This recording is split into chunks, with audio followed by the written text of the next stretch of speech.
Whipping sauce. Whipping sauce. Texture dripping with the sauce. Dripping with the sauce. Finessing, getting it with the sauce. Getting it with the sauce. In the kitchen whipping sauce. In the kitchen whipping sauce. Whipping sauce. Whipping sauce. Ladies and gentlemen, welcome to Chef Life Podcast. Today I have a chef from Maryland, another chef from Maryland. You know, I gotta show love to Maryland. His name is Chef Rick, or Chef DMV, I could say. Yeah, that's cool. Chef DMV, welcome, my brother. Welcome.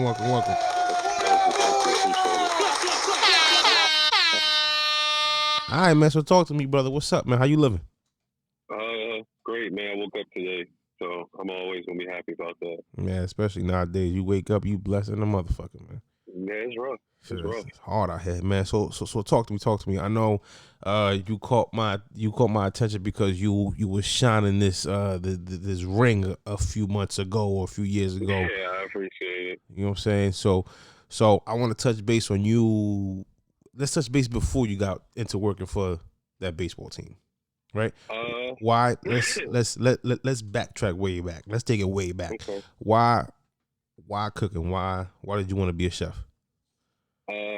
Honestly, I love food. It really wasn't knowing I wanted to cook or be a chef. I just knew I wanted to be around food. Food was always the thing that made people happy, especially dealing with, like, grandma or that big mama era. So, I was probably the last upbringing of that. It always boiled down to food, even if it was arguments and stuff like that. So, knowing that, also, growing up and then making wrong decisions and stuff like that, you gotta figure out what makes you happy and what you can actually build on. So, following the passion of food led me into a lot of different situations, met a lot of different people, and found myself in culinary school. And really, that's really the beginning of my career was when I went to culinary school. Everything else was just cooking for friends and family and trying to figure out my little niche. It's funny you say cooking for friends and family, right? Back in the day, before I got into culinary school, my mom was gone for a month, so I invited my friends to the crib, and I wanted to cook, and I made the homies and their girlfriends chicken, and they sat down, and I saw their faces because the chicken was kind of raw, bro. My first time ever cooking, man. The chicken was raw, man. And I'm blessed that I have the friends I have because they kept it a buck. They were like, "Listen, brother, you wanna go to culinary school? You gotta step it up a little bit because this is not it." Man. Get back in there. But yeah. So what culinary school did you attend, man? I went to the Lincoln Tech Culinary Institute, which was it was a brand new. The culinary course was brand new. It wasn't accredited at first. It was basically a certificate when I started. Got into it a little bit deeper, and then they started to work on the accreditation to an associate or a bachelor. Okay. But you had to start over in order to get that. Oh, no. So you had to pay again? So here's the crazy thing about that, right? So I'm like 65% into my certificate course, because I was just like, all right, I'm gonna get a trade. All right, cool. It's a certificate. It's a piece of paper. All right, let's get it. But then once he started working, I'm getting closer and closer to the end, and they're starting to get close to accreditation. Yep. So I'm 65% in, and I'm listening to what's actually going on. I'm like, oh, it's actually happening. Man, I don't really. I said, how much is it? They said, well, it's actually like $16,000. I said, well, bruh. So I had to make a real decision because my course was like 22,000. So actually 16,000. You know what I'm saying? So exactly. So I said, all right, well. At the time I talked to my mother, I was like, if you can cover like 5 to 8 of that, I'll start over, because I was like, I'll put another year or some change because man. They'll hold my spot, but I had to wait for my class to catch up. So I didn't have to start all the way over, but I had to be stuck on pause. I mean, do you think that shit is right? I mean, honestly. I don't think it makes much sense. I I think it's all politics. I didn't really like it too much. Politics. It's all about getting in your pockets, bro. Yeah, but see, that's the thing though, because I wanted to do it. Because at the end of the day, actual like a degree compared to a piece of paper or certificate, that's a big difference. That's the difference between a high school diploma and a GED. I understand that, brother, but let me tell you something, man. You know, I'm happy. I always talk about culinary schools, man, and there's a chef in Ohio that I interviewed, Linda Berry, and she's trying to change the whole scene of the culinary industry because, bro, it's meant to rob you, man. I think so. I'm 100% with you on that, man. I'm 100%. I don't really know the true schematic of culinary school. I mean, we say that we understand it now because we've gone through it and see the industry. I mean, Absolutely. I know glorified chefs that's been 50 years in the game, and you know they're like, well, what did you do that for? And I also know the same chefs that went back to school just because they knew for a fact in order to get over that hump, they went ahead and got that piece of paper. So I wish some. Go ahead. I'm sorry to cut you off. Go ahead, brother. No, it's all good. I'm just it's two chefs talking about their experiences and what was culinary school to them, because now I feel like I spent too much on the education I could have got if I went to the industry first. And that's what I'm saying, man. I feel like there's these chefs out here, you know, that have been doing 30, 40 years that really don't need that paper, bro. You know what I'm saying? At the end of the day, if you go to a job interview and I got 30 years on you and you got 5 and you got your paper, they're gonna hire me, bro. They're gonna hire me. Yeah, I mean, I've definitely been the applicant and the employer, so I definitely know exactly what you're talking about. But it sucks that we even have to look at it like that. 'Cause I mean, I personally want to go back to the Stojan era. You know, when it really didn't matter. Like, okay, I'll take your resume, I'll call you little references, but can you cook? Come in, show me you can cook. Come cook for 4 to 6 hours.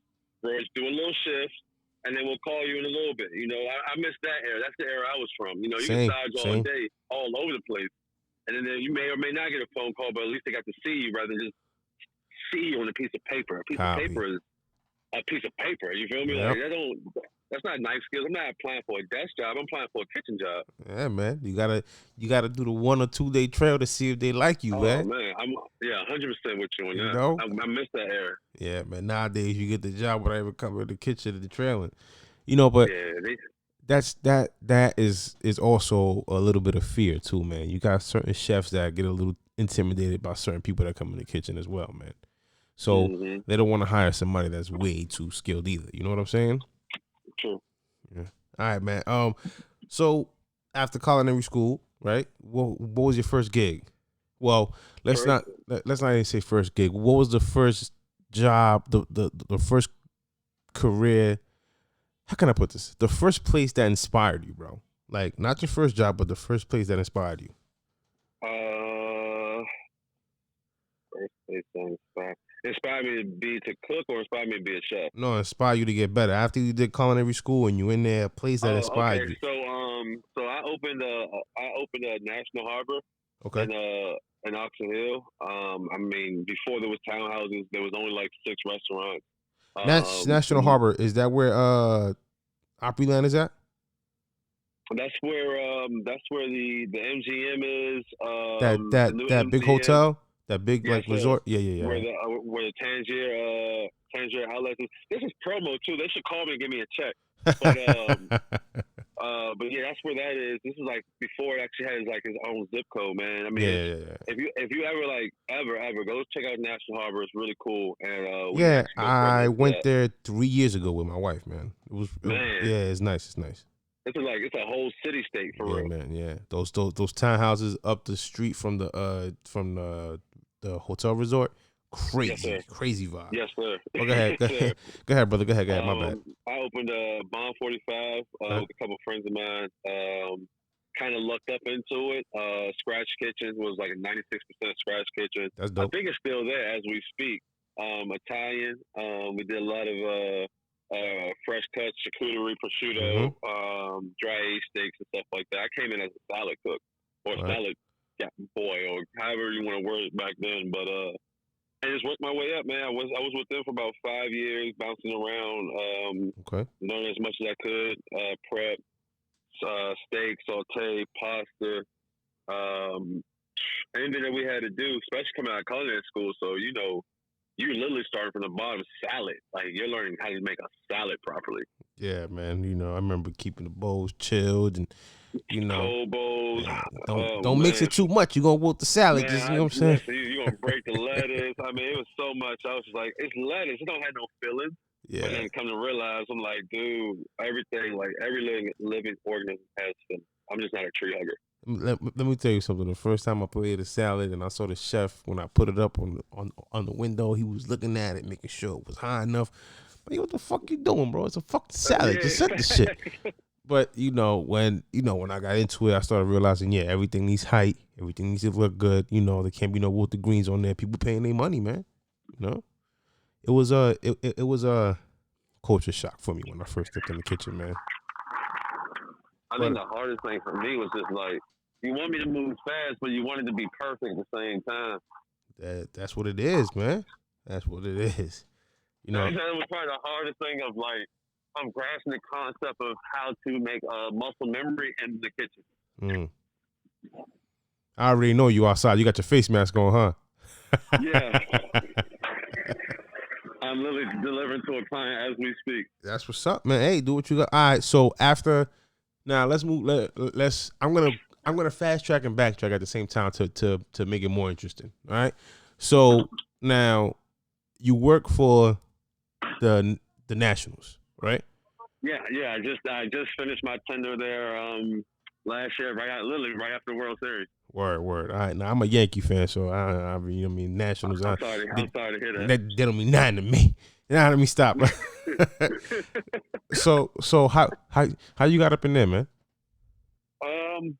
So when I moved back from Boston after I had a baby, had a baby on the way, moved back from Boston, needed a job, relocated, of course, and had a friend that worked at the stadium, and he had an in to a chef that was doing a hiring process at the job fair. Did the whole process. He kind of pushed me through. I sat down and talked to him. I told him my story until I was from Boston. He was from Boston. So that got you in the door. Man, it was just easy. You know what I'm saying? Like, that's just the culinary for you. So it's like, all right, boom. And then he was like, what you trying to do? So I told him what I had going on. I mean, I was a regional sous chef in Massachusetts. I was coming back just to look for a job. That just lets you know how humble you got to be in order to move in this game. Copy. So he was like, oh, okay, cool. Yeah, let me give you a job. I was a grill guy, so I was, staring off there, hot dogs, hamburgers, stuff like that for like 3-4 months. I was like, man, I can't do this. I was like, this ain't it. This ain't it. This ain't it. This ain't it. I'm sorry, but this ain't it. Yeah. And then I bounced, and he was like, that was pretty much it. But like a week later, he called me and was like, before I actually like truly terminate you, come talk to me, and let's see if we can figure this out. I said, all right. That's fine, because he understood where I was coming from, but he was like, I don't know what to do for you. I was like, well, look, I was like, I want to do more. I said, I want to be better. I don't want to just do this. I was like, this ain't it. He's like, well, there's a position that opened up. I need to know if you're going to do it before I actually, put it on to you. Whole time he oversaw like premium contracts. So he oversaw like the clubhouse and things like that in general. That's dope. So when an opportunity opened up, that's what he was talking about. He had to let somebody go down there in order, so look at that. So him being also from Boston, me coming from Boston, like he understood all the steps that I was taking in order to, have a family and, relocate my career and things like that. So I said, listen, if you do this, he said, if you do this, he said, I promise, it's going to be hard, but you'll be cooking the food you want to cook and you're going to have an opportunity. I said, all right, let's go. Took me downstairs. We walking through this reserve. You got to have an ID clearance, this, that, and third. You know what I'm saying? Like all these things, they get checked and searched. That probably took a minute. Man, it was like at least 10 minutes. So then I actually walk into the clubhouse, you know what I'm saying? And then you got to, of course, go through security again. So I walk into the clubhouse, this big W on there. I don't even care too much about baseball at that moment. I didn't really know about baseball too much. So I just walked through and I'm like, all right, where the kitchen? I get in the kitchen, I'm like, taking it all in, it's kind of surreal. He's like, well, this is where you're reporting every day now. I said, every day as in like, he said, so pretty much when there's a game, you'll be working all day right here. I'm like, all right, cool. Overtime? He said, yes, overtime. When I stand and say cleaned up. Mm. Oh my God! I said, Chef, this is horrible. Damn. Like this is horrible. Like what are y'all doing? And what he said? He's like, man, all honesty is already accounted for. I said, Jesus Christ, somebody call the doctor. Damn. But when I sit here and say it was horrible, bro, like you coming in at like 7 o'clock in the morning, you leaving at like 2, 3 in the morning. It just depends. Bro, them checks were fat though, huh? I mean, listen, you can't have the good without the bad now. Yeah, but man. I'm going to tell you, it definitely will change your life. There's nothing like, because you're talking about organizational money. It's not even like, bro, you probably saw that check and said, Good googly moogly.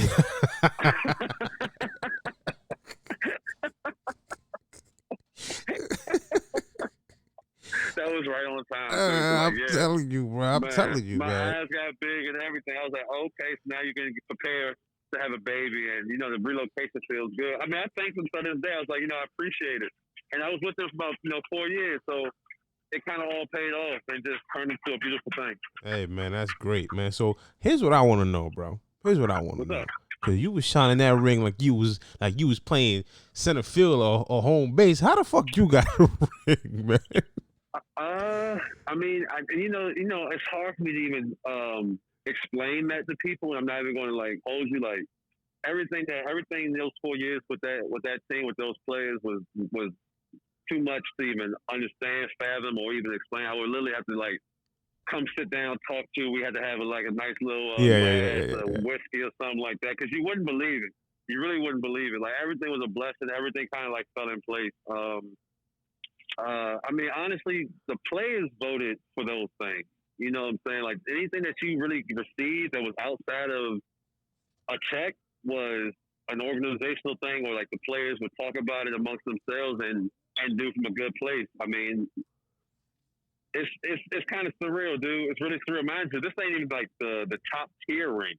You know what I'm saying? Because don't forget, there's levels. I don't play baseball. Yeah, but they even have one. It's like, yo, I appreciate that, because I mean, no matter what, like that's real history. That's real history. I mean, I think that's fire. I think that's fire. That's real history, man. I mean, shout out to everybody. Gio, I met Gio. Shout out to Bryce, because I mean, everybody had their own hand into my career. It wasn't easy. It was not easy. I definitely hit heads with a lot of people I wasn't supposed to.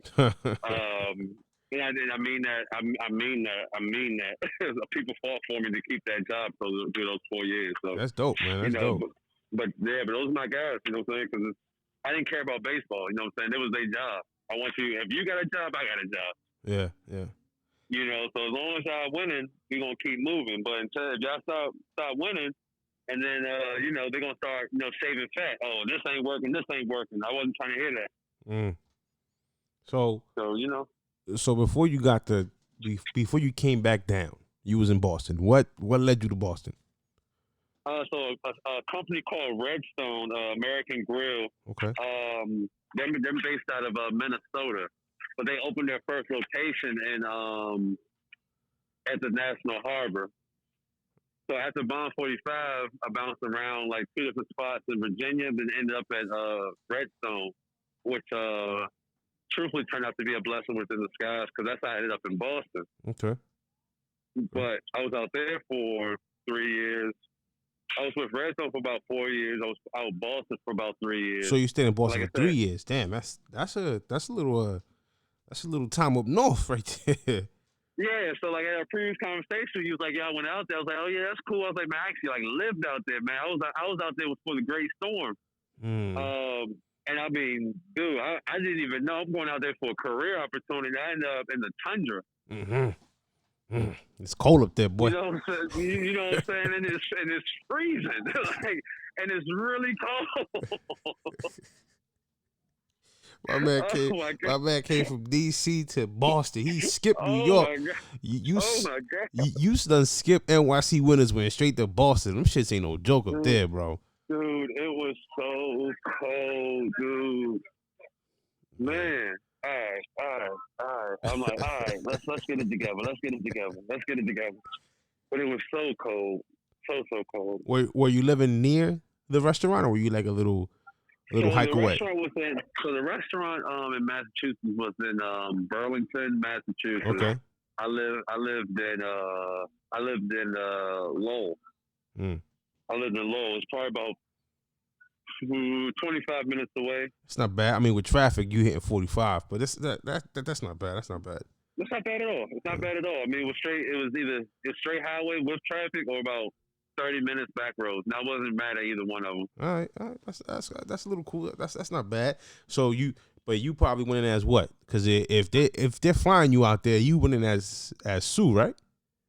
Or higher.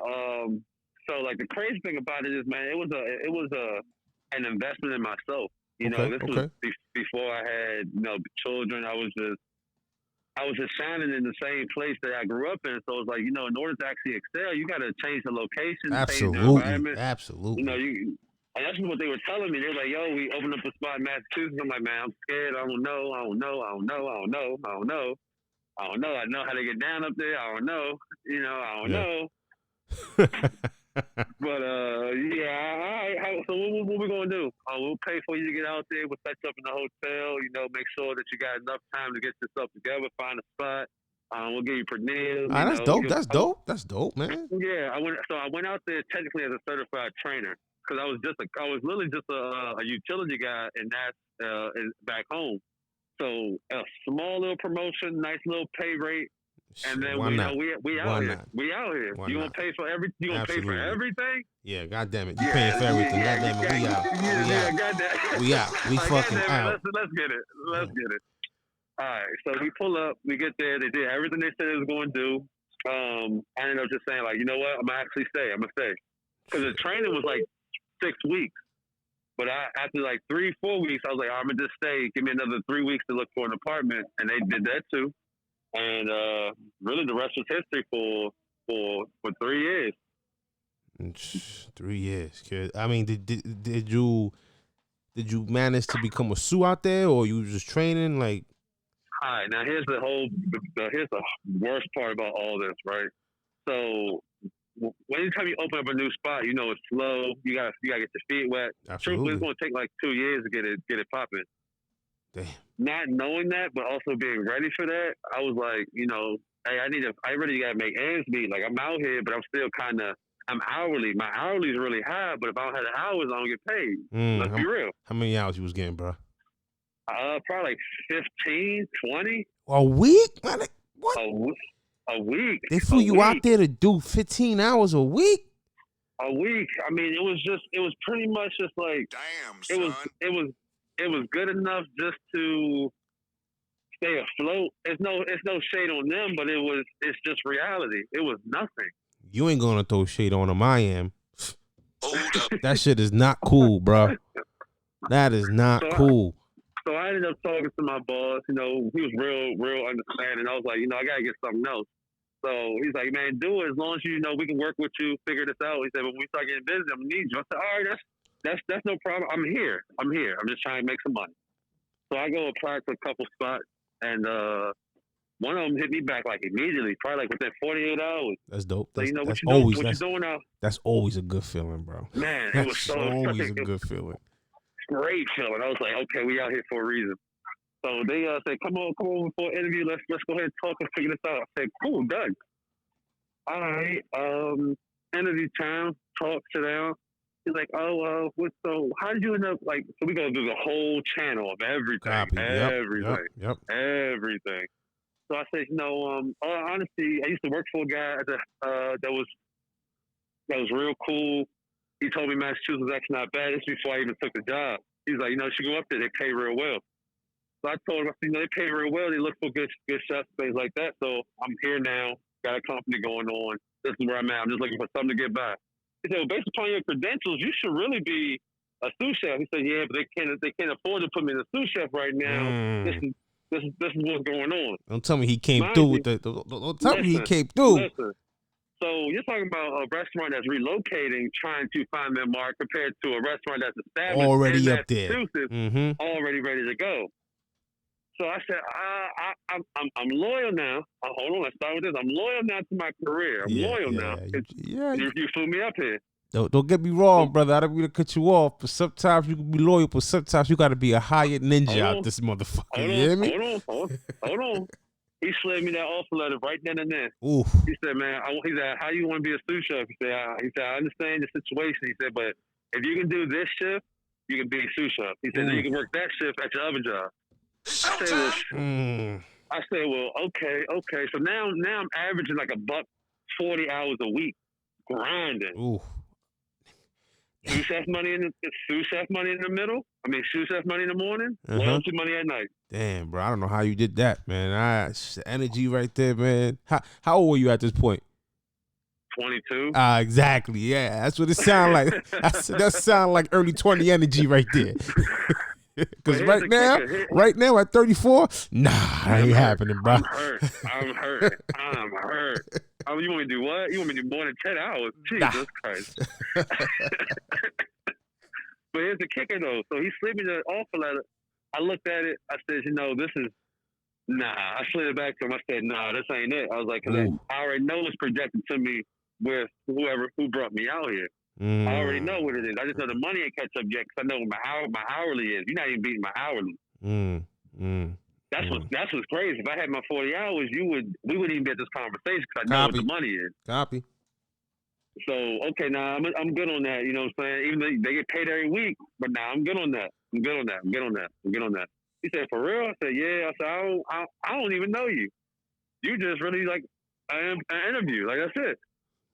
And then he tried to throw me a sous chef job. I'm like, I don't want that. I told you what I wanted. So what happened? He said, all right, hold on. So we go back and forth for another like 2 days. So I come in to eat now, randomly. He noticed me. He said, don't worry about his tab. It's all on us. Now the perks start coming in. I said, okay. I'll take your nachos and, I'll try your food. We're going to call that product development. Okay, cool. So he's like, can I talk to you, afterwards? Like, yeah, cool. I leave a nice tip. You got to leave a tip for your server because she don't know why she's, getting this free table, which pisses the server off because she's working hard for a tip. So I don't like that. I don't like that situation for her. Yo, fam, every time I eat for free somewhere, I leave a nice tip, at least $50 minimum. At least 50 minimum. I was just going to say, at least 50. Like, I don't care what the bill is. You gotta leave 50. Yeah. Because she don't know. Yeah, man. Yeah. So I go and talk to him, whatever. He's like, I talked to my GM, and we done did some research about your spot. One of our cooks also works at the spot that you're talking about. I said, oh, for real? I was like, who? He told me the name. I said, oh, that's crazy. I said, that's crazy. Me and him real close, whatever. Yeah, he told us about you. He said, he told us literally everything you just told me. I said, oh, okay. He said, so are you really like 22? I'm like, man, yeah, I just turned 22, actually. He's like, wow. I was like, yeah. So he's like, well, we got a new offer for you. Gave me a new offer. I went back, told my boss, like, this is what it is. He said, oh, we can't get that to you right now. I said, okay, cool. I'm going to take it. He said, take it. So I took it. I said, what do you need from me? He's like, if you can do these hours whenever I need you to do them, keep your job. All right, bet. Hold up. Now, I have to ask you. How old are you now, brother? How old are you now? I just turned 30 in July. I bet. So some time done passed. So what was on that paper? What was the number on that paper? That you just said, I'm the first number that he gave me was 55. Oh no. Nah, with the hours you're gonna put in, my nigga, that's like what, $8 an hour? That's like $8 an hour, $8, $9, $10 an hour. No. Nah. In Massachusetts, so the taxes are also different. So he thought he was going to quick steal Yaga, me because I wanted hit you with the Yaga. That's what he was trying to do. That's what he thought, and I understood that. I would have did the same thing. I would have did the same thing. It was like, oh, I see the potential. Let's see if I can snatch it. Nah, so I slid that back to him. You know what I'm saying? I knew I was already making $22 an hour with the spot that flew me out here. Exactly. You're not playing with me, but you don't know that. You just think you're about to steal me. Came back, after a little bit of time, came back. He said, oh, can we give you 68? I said, 68. I get paid every week. Okay. Okay. I said, when's our next review? Okay, cool. All right, let's do it. Yonde got that paper. Okay, I see you. I said, I'll take 68 over there, and then I'll take the same 25, 28 with my other spot at the same hours because we're picking up. My man, So now you look. my man stood you that 55. You gotta relax. That's not what I need, right? No, that's not what I need. I was like, if you would have said anything better than that, I would have probably listened to you a little different. My man was like, take that shit back. You could have saved yourself some money. You would have said like 61. Now you had to come out number $8,000. Damn, but yo, almost 70 that's not a bad look, bro. It's not a bad, and that's just one. That's just one. And that's at that time, so that's not. You know what I'm saying? Now we talking like what, like 8 years ago, right now. Yeah, that's so not bad. I can actually bring home like 58 and be okay with it. Man. That's a good look. That's a good look. So I was thinking like that. I was like, y'all taxes is stupid. Y'all tax like 8%. I'm like, so what 55 gonna do for me? Bring home what? I can do that back home. Absolutely. Yeah. Hey man, that was smart. Listen, now the problem with this industry nowadays is that we undervalue ourselves, man. You know what I'm saying? We have to. We have to now because now the fact that you didn't do that, bro, the fact that you valued yourself at the money that you wanted, that was smart. That was real smart. I feel like that was smart then, but right now there's always going to be somebody. Like I feel like culinary is like sitting around at Home Depot waiting for somebody to hire you. Yeah. Yesterday I spoke to Chef Brother Luck from Top Chef, man, and he said some shit to me that made sense, right? Mm-hmm. He said that this game is like, and he said it, he made it real clear he do not condone women getting beat, but he said that that the game is like, it's like being a pimp, bro. Like when you're on the line and you hoeing, how long do you want to be a hoe for, fam? Do you want to get out there and do your own thing, or you just want to stay getting slapped around? And you got no other choice. You know what I'm saying? You got no other choice. So me personally, brother, when you told them, nah, that's not what I need. You know what I'm saying? And then they came back and you got damn near 70. Listen, man. That's how it's supposed to be, bro. Value yourself what the fuck you deserve, man. And that's to anybody listening right now. Don't take less, And then Chef Jordan said some shit too. She said, stop working 17 hours and only getting paid for 5. Man, right? Man, I need to shout out to her, man, for real. She said that money, right? That's money. That's money, right? That's crazy. That's money. That's money. And I mean, that's anybody that's in this industry, and I'm gonna say this to them like one time only. If you're in this industry and you're being taken away from your family, your friends, you definitely sacrificing your holidays already. You're not getting a job if you're not working holidays. And if you honestly think about it, you're living, your body, your mental is being times by 3 in this industry per year. Of what you have to go through in order to make that dollar. Crazy. You don't understand that because you're in the industry, but I'm telling you now, when you're 30, that's why chefs are hurting. There's no retirement plan for us. Bro. We have to do it. Bro, listen. The days of chefs getting milk, bro, is coming to an end, dog. It is coming to an end. It's gonna take a little. We're not there yet. We're not there yet, but we're a little closer, man. Because let me tell you something, being undervalued in this industry is a normal thing. So well, keep trying it. So you come back. You have a bonus card. Please scan it now. Oh my bad. You shopping? You shopping? Yeah, I'm doing a lot of different things, baby. Man, I ain't nothing wrong with that, bro. You got to do what you. Listen, man, you multitasking. I ain't mad at it, bro. You got to shop and do this podcast at the same time because you got to make that money. I ain't mad at you, man. See, now this goes back to people that want to get on the show, right? Listen, man, I appreciate you taking time even while you busy. So if I don't want to hear no excuse, if you hit me up and I hit you up and you talking about you busy, my man right here shopping and talking to me at the same time. Come on, Dad. And real content. Listen, bro, you come back from Boston. You're down here. Now I'm fast tracking again. I told you I was gonna do the Back to the Future shit on you. So after you did the whole baseball thing, cooking for that team, now you're doing your own thing. Now you got clients, or how does it work? So So being blessed with creating a true relationship with damn near all of them that wanted to hear what I had to say for real, care about my journey. Because everybody cares, but they don't really care but so much. They care because of a reason. You know what I'm saying? Like, yeah. like I'm the one that's cooking your food, so you gotta kind of have to care. But when you come in here just because you're curious, you know, what you got going on. My first year there, I had a baby. You know what I'm saying? Only 6 people out of 60 do that. That's a crazy number, but that's also a big number because, you know, I ain't nobody compared to people that's making 6 figures a day. Damn. 6 figures? a day. Damn, you fucked me up or down right there, boy. That shit just. Wish I could go back in time and tell myself when I was 5 years old, nigga, pick up a bat and get it popping. Man, become a catcher or something, a pitcher or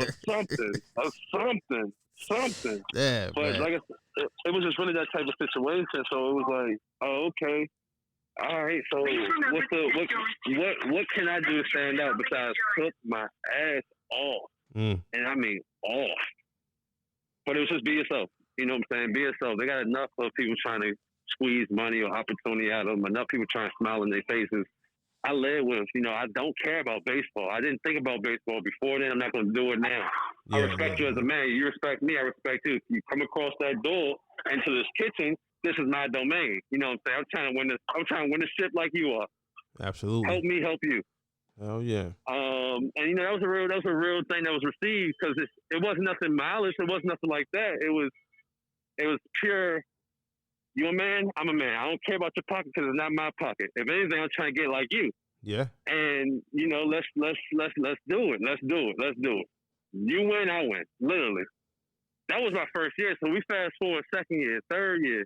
You know, by that time, I'm actually known as Ricky. I'm known as, you know, a go-to piece of the puzzle. Somebody that can, you know, cook for you at 1 o'clock in the morning when you're getting off the airplane, or you know, hey, can you cater my kid's birthday party? Like, yeah, what's up? Talk to me. Oh, that's dope. But you getting paid for that though, right? See, man, here's the thing about it.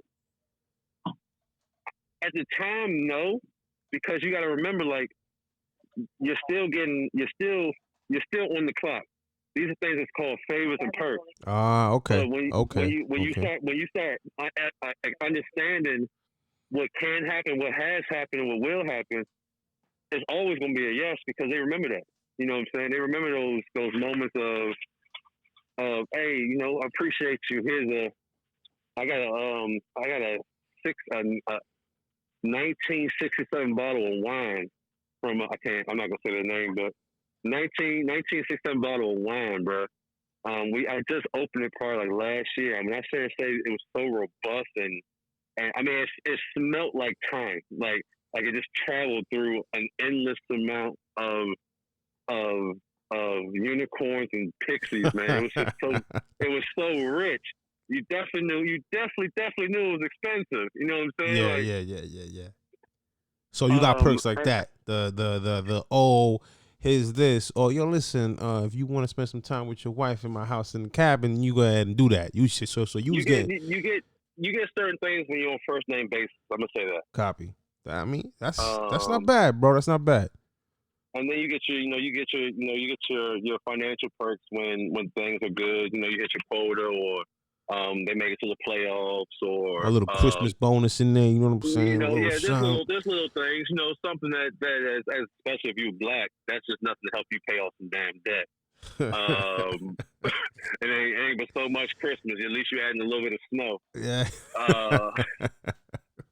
But I mean, like I said, just blessed to even have those opportunities because I mean, we scraped together try to scrape together a couple hundred, couple thousand. You know, try to make some things happen. So ain't nothing wrong with you that. know, if you in that, but you're in that realm in that zone, you know, 2-3 years in, somebody knows you, knows your family, knows your baby picture, stuff like that. That could just be from one person. Hey, that's what wakes you up. It's like, oh, we're doing this for a bigger reason than that. Oh yeah, we're going to the ship for real. Okay, I mean, I respect that. Ain't nothing wrong with that, bro. You gotta get it where you fit in, make a name for yourself. You know what I'm saying? You got to. Yeah, you got to. Got some investors, some helpers. I mean, it's just like I said, that journey by itself, when you actually when you see everybody the same person every single day, because sports and medicine is real, it's real different. You know what I'm saying? These guys are away from their families, their kids, their houses, their favorite cars, all that stuff. They see you every day. You see them every day. So you cook for them every day. Did you travel with them at one point or not? Did you ever travel with them? Yes, sir. Arizona. I'm never going back to Arizona ever again. It's too hot. I don't wish that upon anybody with too much heat on their skin. I mean, do you hop on the plane with them or you get your own flight? No. So, no, you have to kind of get your own. So our travel was different because we were culinary. If you honestly think about the whole issue of culinary, is vendors receiving the food, prepping the food, all those things. So we would leave. So our team of 5, 2 people would finish out the homestand, which is, because that's where the team was. And then the other 2 or 3 will either leave a day early and start prepping. To receive the food, because it's going to wherever our kitchen or wherever we're allowed to cook at. Because some stadiums were hating, they wouldn't let us into their visitor kitchen. So we had to rent commercial kitchens and stuff like that. Like, that's pretty penny. That's some petty shit, bro. Man, I'm telling you, like, it wasn't easy by no way, shape, or form. And it wasn't what everybody think it was. Like, oh man, everybody living in flat. Like, nah, not at all. The worst ever is your food not receiving on time. You having to send product back when you got to cook breakfast the next day. The turnarounds, the rain delays that you got all this food prep for, and all these little things that deal with baseball that you have to adjust for, but it has nothing to do with you. Fuck. That must have fucking. That's crazy. Because all we care about is food. As chefs, we care about food. Yeah, I figure that, but I'm one of them people that be like, yo, y'all living the life. You know what I'm saying? Yeah. But like I said, it's baseball season. So, you're talking about 11 days straight, there's a baseball game. And then if you got a double header, there's a baseball game morning, baseball game at night. I want you to understand perspective, not because it was awesome and it wasn't, all it's cracked up to be. But remember, baseball is nothing like any other sport. There's games every single day. Then you travel, you may get one day to get yourself together, then you get hit with 5 more games straight. Remember? You know what I'm saying? Like, these are real situations, and you're burnt out. A lot of games a year. A lot of games, man. Burnt 162. Yeah. 162. Traveling for 80, you stay home for 80. But that's 9 months. That's 9 crazy. months. You're doing all this in 9 months, and don't even talk about playoffs. Playoffs? You talking about playoffs? I couldn't park this. Oh man. So after the whole baseball thing, what you doing now? You just got your own company, you got your own business. What's up? What you doing? Yeah, so a couple players, I exchanged information with when I finished my tender, after we got the ring and all those things. Not knowing COVID was about to happen, but just betting on myself and moving forward. Hold on. So you went there. Just want to make this real clear. You went there, you held it down, and then you left, and now you're cooking for some of the players. God damn it.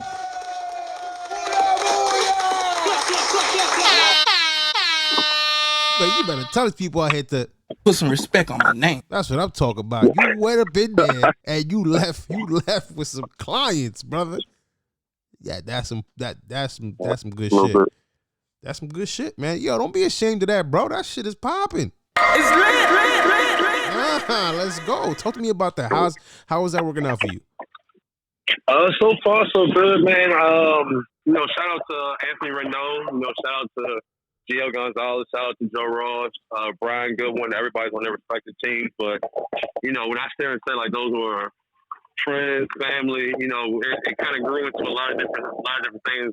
Ryan Zimmerman. I mean, all these guys I'm naming is because I can honestly say they helped mold and change my life now.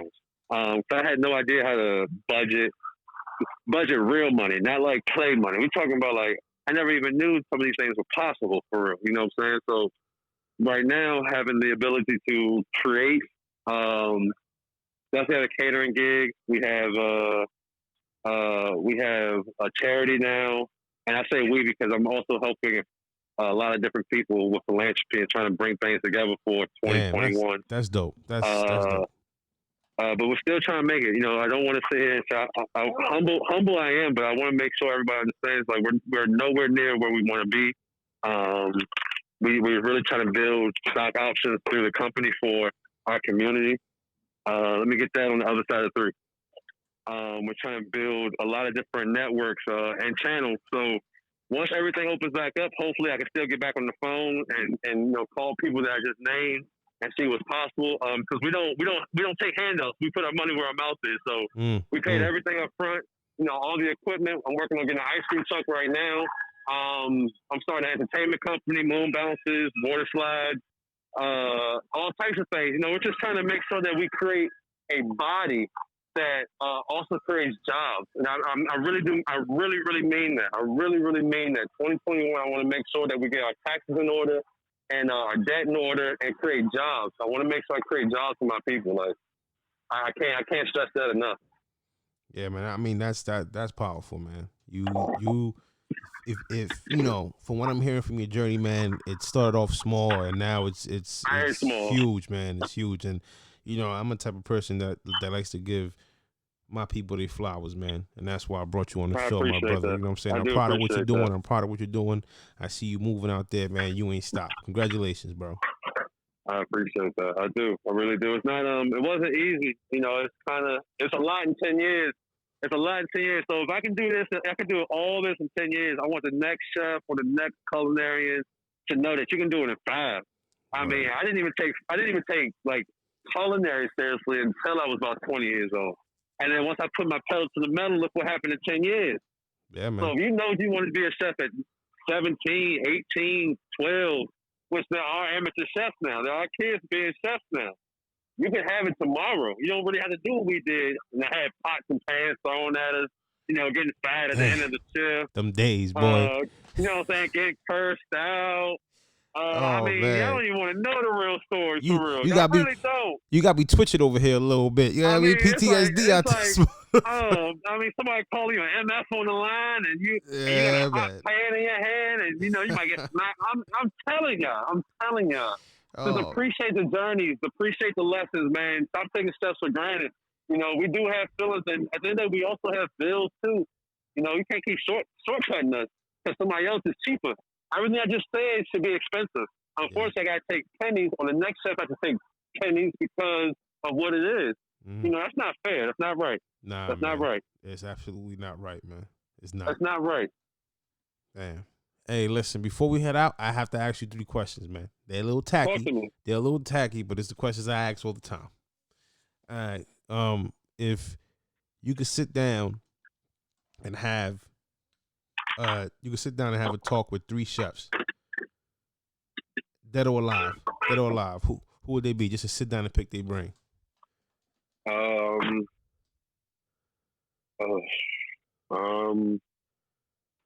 Definitely Bourdain. Yeah, that's one of the 85% of people say that, and that's one of my top 3, bro. Not because of the chef, but because of the man and the era of chef. Does Absolutely. that make sense? Listen, that makes sense. Let me tell you something real quick, man. I'm trying to find somebody that knew him to have a conversation with, because I feel like that man didn't kill himself. And that's what I was about to say too. I was like, man, something about if you look at his food and how he designed his concepts, you had to know this man was basically like Professor Xavier in culinary. Like you knew he was before this time. Yeah, you know what I'm saying? Like that, and he's a chef turned journalist, man. Oh my god! And oh my god! And if people watch this show, bro, he brought a lot of shit to light, not just food, bro, politics. And then I'm watching a show with him in Russia, right? Yeah, and he is talking about Putin in Russia, bro. And his guest is like, "Yo, my man, you might want to keep it down a little bit. That's not how we move here." Yeah, but he ain't give a fuck. I like them for a lot of different reasons. And like, so we ain't even got to food yet. It's just how he made it okay for me to want to talk to or understand food critics. You know, just like Guy Fieri, you know, like, because they're food critics now. I mean, there's nothing wrong with that. If you don't see a chef become food critic, I'm okay with that. I'm okay with that. Yes. I hate the other way around. Just like I hate commentary that don't know the game of basketball, football. You don't know what you're talking about at all. You know, like I want to make sure you know the difference between salt and pepper. I want to make sure you know the difference between flour and perfection sugar. Yeah. Don't say give me sweet chicken. You say, oh my bad. Like no, some people have the dumbest mistakes in the world and they have the opportunity or the obligation to talk about food. You know nothing. No disrespect, but you know nothing. Let me tell you something. There's a food critic. Was a food critic up here in New York City in New York Times. He's respectable, bro. But Frank Bruni is a fucking asshole. You know, and I've heard his name before. And I say that with pride. I don't give a shit. I feel like Frank Bruni did not have the right to rate food the way he did at all. You know, that's just my opinion. But moving forward, who's the next chef on your list? Next chef on my list would be. I actually had the opportunity to shake Emerald's hand. Have not had the opportunity to actually meet him. He is slept on, bro. And people, yeah. Oh man, grandfather. Wow. Come on, let's keep it real. The man had a late night chef show, bro. Come on, he had a catchphrase. Come on, bro. Like, come on. Let's keep it a buck. Bam. Emerald's be always on my list, always and forever. Like I said, I'm 30, so if you really want to be honest, I don't know what food is without Emerald saying bam, bam, bam, bam. Come on, man.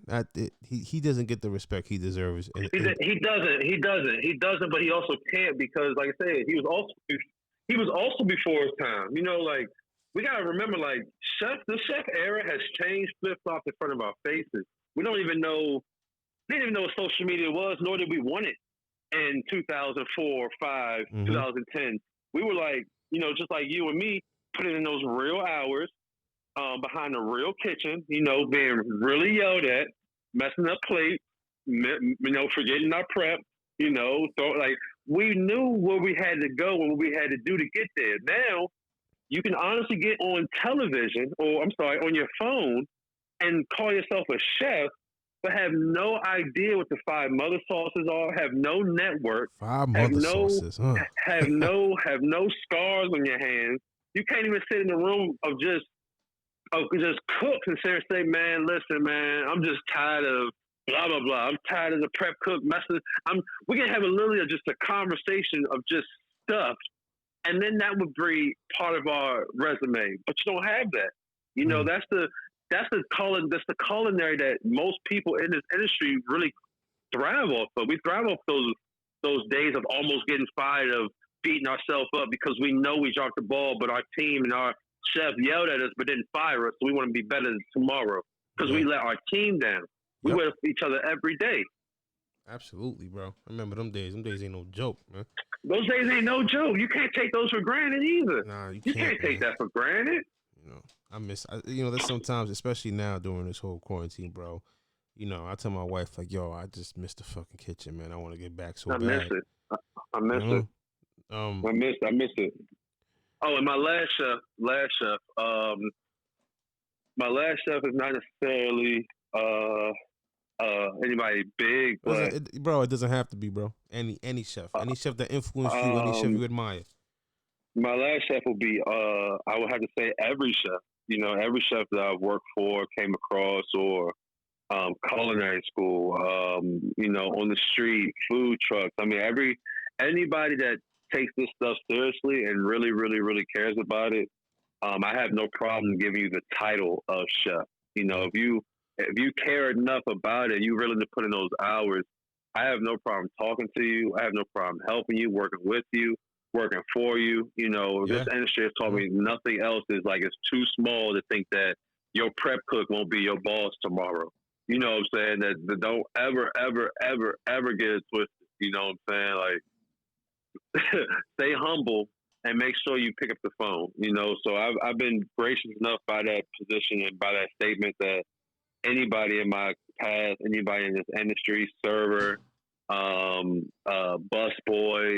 sushi chef, host. I mean, I've had all types of networks and experiences with anybody in this industry. And truthfully, I've had hosts get me jobs to be a chef, just because her brother was, I mean, it's crazy how our industry is so small and so, stepped on, but it's so strong, because those 12 o'clock drinks, hey, who buying these rounds? Because our shifts suck. And we all meet at the same spot, you know what I'm saying? Like, same spot every day to the point the bartender know who we are. That's the best part. Because you in it together. You know somebody and you're struggling trying to get some more. You trying to pay for school, or you trying to, buy a house, or pay your rent, or help your mama, or, because cooking was one of the first jobs. Busboys and dishwashers, those are the first jobs. Yeah, man. Yeah. Like ever. Like ever. You can't forget these things, people. Like, appreciate them more. Appreciate them. Yeah, man. You know what I'm saying? Because you can't eat if they don't cook. If chefs go on strike, the world going to go hungry. Because y'all don't know what y'all doing. Because y'all don't know what y'all doing. Y'all better start appreciating people more. You know what I'm saying? You like them nice glasses. Somebody got to clean them. It ain't the dishwasher, because them dishes get hand cleaned. They get hand steamed. They get hand dry. Like, come on now, people. Don't think it's just Morton's and all these places thinking they just produce some nice. Come on now, people. Don't get it twisted. Oh man. Hey, listen. I appreciate you coming out. I mean, when I come in, I always say that because I'm used to being in the studio, man. I miss being in the studio, but I appreciate you taking time out of your busy day. As I see you was in the grocery store shopping, doing your thing, you still took time out to have a conversation with me, brother. I truly appreciate that, man. I told you I was going. I wanted to. I loved your podcast. I reached out. We talked a few times. Schedules and stuff just didn't mix. But I like what you're doing. I really want to get more into this chef, this social media industry type of thing, and I want to make sure that we all talk and tell these stories, man. Because these kids now, they really want to be chefs, but they don't really know what chef is. And it's going to change in 10 more years, but they need to truly understand that it's only a hop, skip away from going right back to what you show somebody doesn't really matter. It's about what you can do.